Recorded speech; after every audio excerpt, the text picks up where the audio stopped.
Hello students, मेरा नाम है एस के वर्मा और आज हम करेंगे 8th क्लास की जो एक्सरसाइज 2.4 है उसका फोर्थ सम।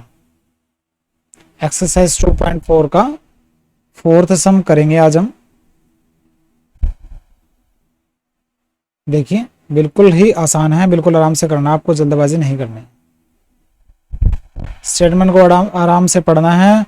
अगर आपको स्टेटमेंट समझ में आ गई तो आपको क्वेश्चन ऑटोमेटिकली आ जाएगा। देखिए, one of the two digits of A 2 digit number is 3 times the other digit. कहता है कि कोई 2 डिजिट वाला नंबर है, 10, 11, 12, 13, 14 कोई भी हो सकता है, ठीक है।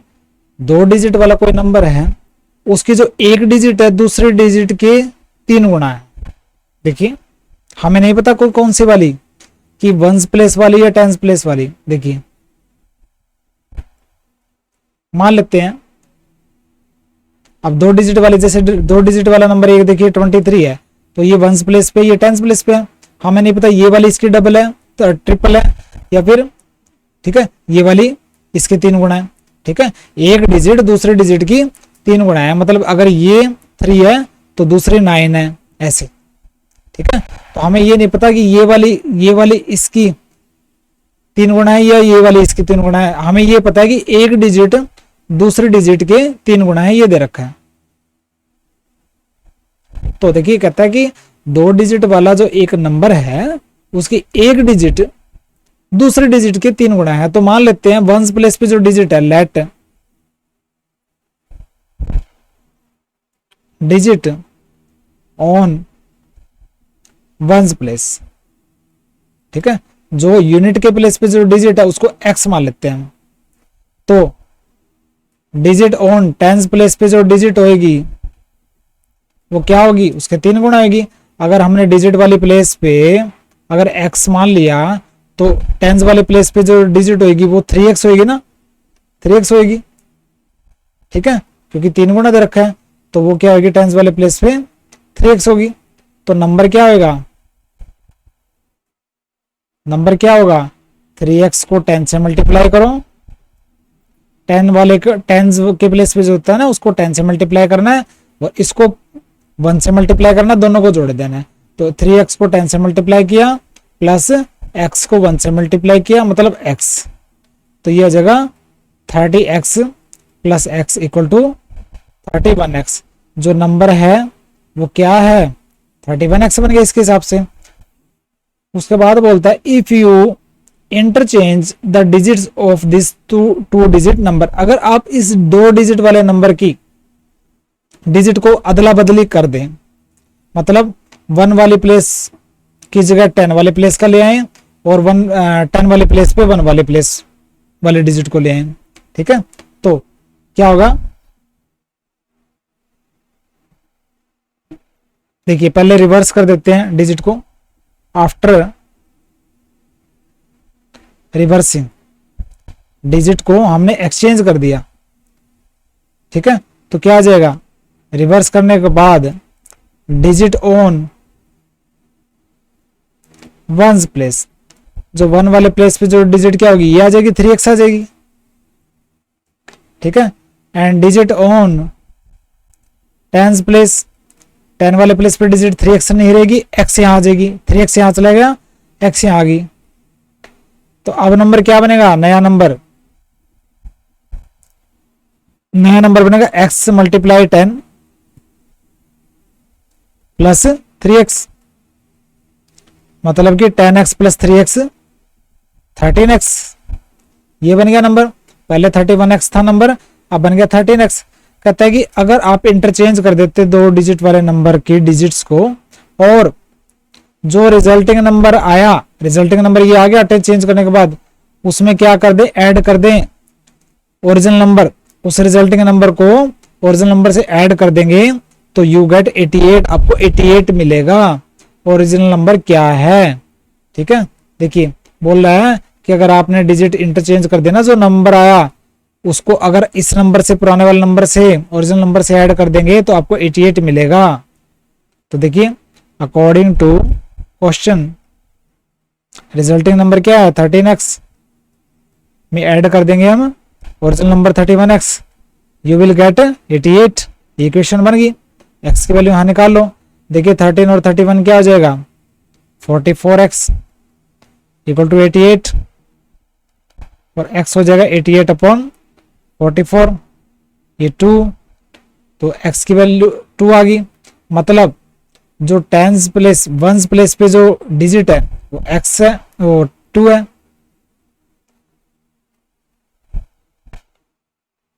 तो डिजिट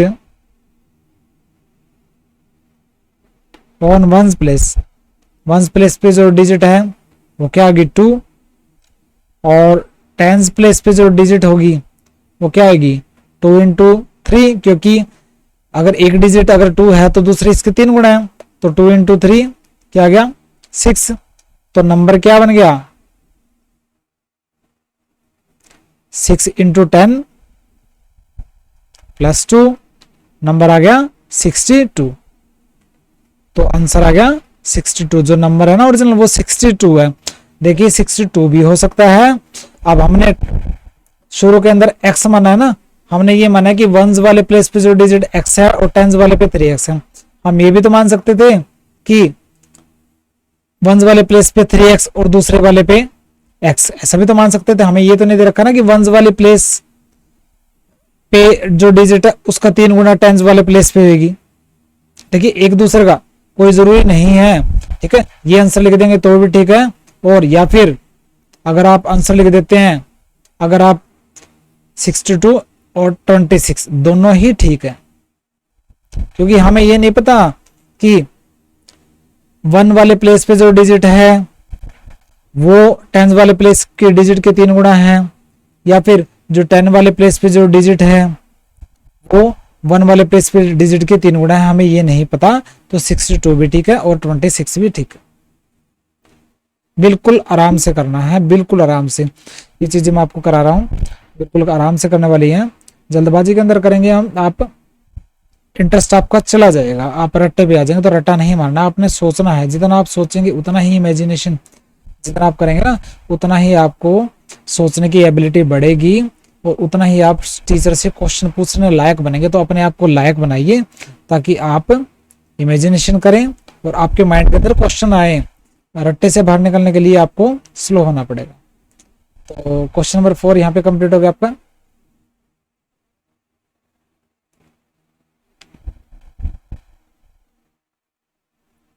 आप करेंगे हम क्वेश्चन नंबर 5।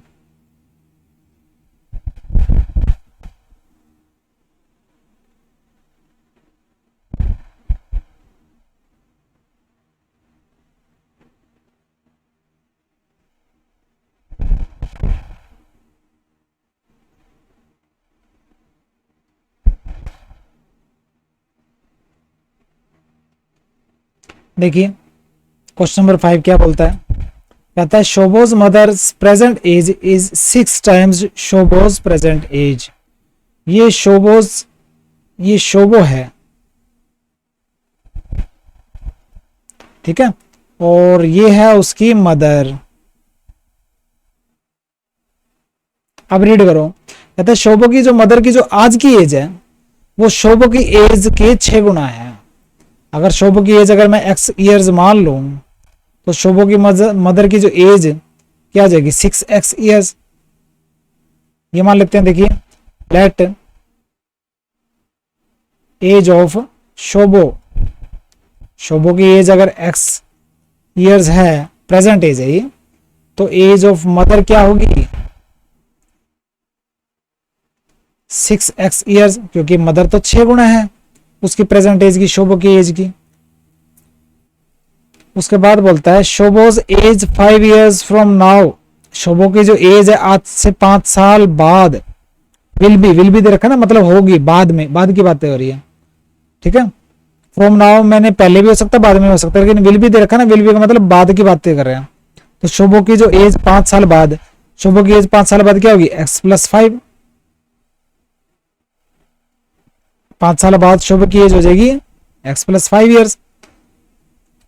तो उसकी जो एज है 5 साल बाद, जो शोबो की जो एज है 5 साल बाद, will be 1/3 of his mother's present age, उसकी मदर की प्रेजेंट की एज से 1/3 होगी। देखिए अकॉर्डिंग टू क्वेश्चन शोभो की एज 5 साल बाद मतलब x+5 किसके इक्वल होएगा? शोभो की मदर की प्रेजेंट एज के 1/3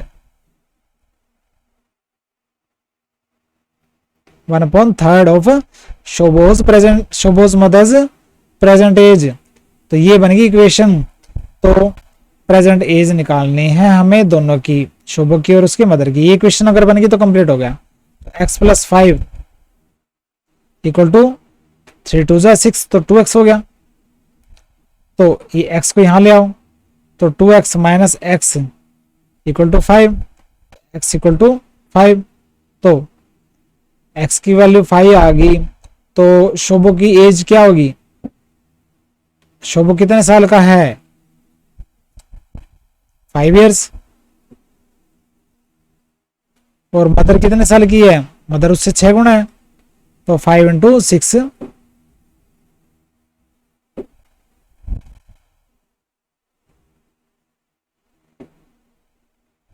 ठीक है 30 इयर्स। शोभो की एज है 5 इयर्स और मदर की एज है 30 इयर्स। तो ये हो गया क्वेश्चन नंबर 5 कंप्लीट यहाँ पे।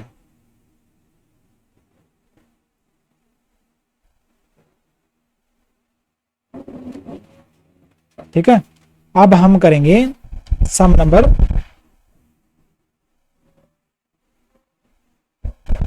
6।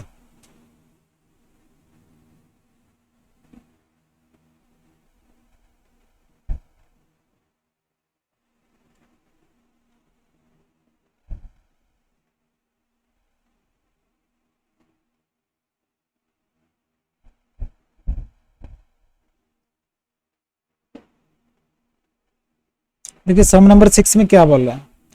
There is a narrow rectangular plot reserve for a school. कहता है कि एक नैरो मैंने एक तंग मतलब कम चौड़ाई वाला एक रेक्टेंगुलर शेप का प्लॉट है, रिजर्व्ड मैंने सुरक्षित रखा गया स्कूल के लिए इन माहौली विलेज के अंदर। माहौली कोई गांव है उसके अंदर स्कूल के लिए एक रेक्टेंगुलर शेप का प्लॉट रिजर्व किया गया है। चलिए बना लेते हैं प्लॉट।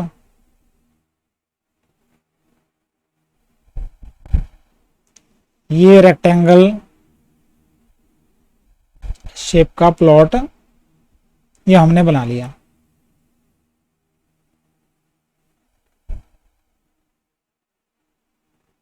ये रेक्टेंगुलर प्लॉट बना लिया। ठीक है, माहौली विलेज के अंदर कहता है the length and the breadth of the plot are in the ratio 11:4। देखिए लेंथ पहले आ रही है ना और ब्रेथ बाद में आ रही है, तो कहते हैं लेंथ और ब्रेथ के बीच में रेशियो है 11:4। ठीक है, तो अगर लेंथ अगर 11x है, लेंथ को मान लेते हैं 11x और ब्रेथ क्या होगी 4x।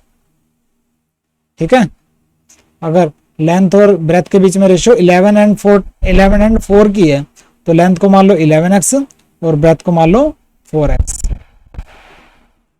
उसके बाद कहता है एट द रेट ऑफ ₹100 पर मीटर, 100 रुपए पर मीटर के हिसाब से it will cost the village panchayat, गांव की पंचायत को कितना खर्चा पड़ेगा? 75,000 रुपए खर्चा पड़ेगा to fence the plot, plot के बाहर तार बांधने के लिए। ठीक है, प्लॉट के बाहर तार बांधने के लिए 100 रुपए पर मीटर के हिसाब से विलेज पंचायत को कितना खर्चा पड़ता है? 75,000 रुपए खर्चा पड़ता है। डायमेंशन बताओ, मतलब लेंथ एंड ब्रेथ बताओ प्लॉट की। देखिए लेंथ दे रखी है प्लॉट की, अज्यूम करने है ना लेंथ, तो length of plot rectangular plot की लेंथ 11x मान लिया हमने।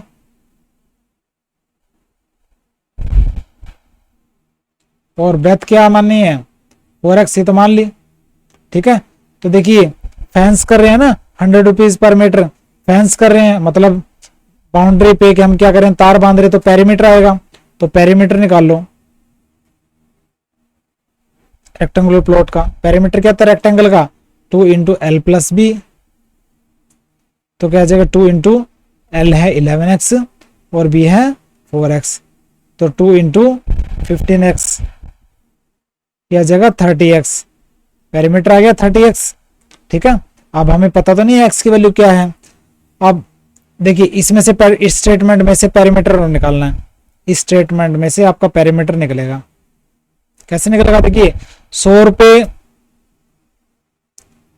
चार्ज लगता है 1 मीटर के लिए और 75,000 रुपये चार्ज कितने मीटर के लिए लगेगा, पैरामीटर निकल जाएगा। देखिए 100 रुपीज चार्ज किसके लिए लगता है, फॉर 1 मीटर पैरामीटर। ठीक है, 100 रुपये पर मीटर है ना तार बांधने का खर्च, तो 100 रुपये चार्ज कितने के लिए लगता है, 1 मीटर पैरामीटर के लिए और 1 रुपीज लगेगा चार्ज 1/100 मीटर पैरामीटर के लिए।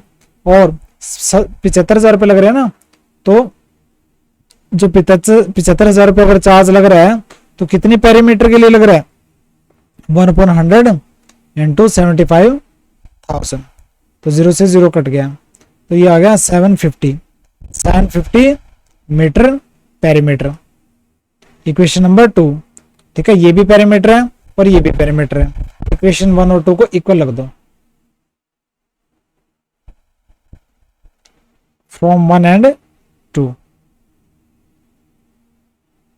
क्या जाएगा, 30x इक्वल टू 750 मीटर को एक बार यहां कैंसिल कर दो, 750 और x हो जाएगा 750/30, 0 से 0 कैंसिल और ये आएगा 25, x की वैल्यू आ गई 25। ठीक है, तो लेंथ क्या होगी प्लॉट की, 11x था ना, तो 11x की जगह रख दिया 25, मल्टीप्लाई करेंगे आएगा 275 मीटर। ठीक है, और ब्रेथ क्या होगी, 4x है, 4x की जगह रख दिया 25, तो ये आएगी 100 मीटर।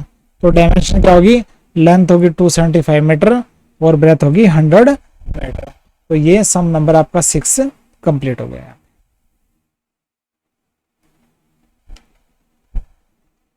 ठीक है, तो आज हमने एक्सरसाइज 2.4 का सम number 4th, 5th and 6th complete किया। ठीक है, बाकी सम हम करेंगे नेक्स्ट लेक्चर के अंदर। आराम से इनको प्रैक्टिस करनी है और राइट कर करके निकाल के देखना है। अगर आपने मैथ्स के अंदर किसी भी सब्जेक्ट के अंदर अगर सक्सेसफुल होना है तो आपने आराम से करना। ठीक है, मिलते हैं नेक्स्ट लेक्चर में, बाय।